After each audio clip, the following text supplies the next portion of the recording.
মালিক প্রতিদিন তার বান্দাকে জিজ্ঞাসা করে, বান্দা গতকালও একটা সিজদাও দেও নাই, আর যদি বানা তুমি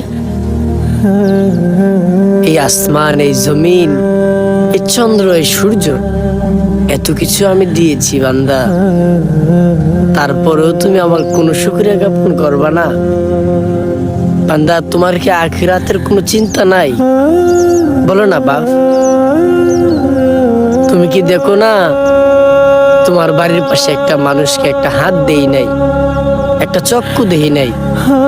আল্লাহ তো বলেন, বান্দা তোমাকে তো আমি সব দিয়েছি, তুমি চাইলেও আমি দেই, না চাইলেও আমি দেই। জীবন মানে কি শুধু বিড়ির পিছে দৌড়াদৌড়ি? জীবন মানে কি শুধু দুনিয়া নিয়ে পইরা থাকা?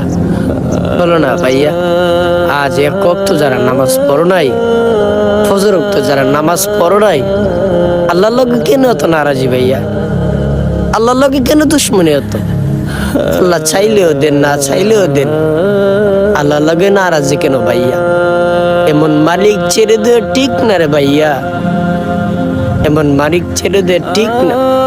নিজেকে পরিবর্তন করা, যুবক, পরিবর্তন চাই মানুষের।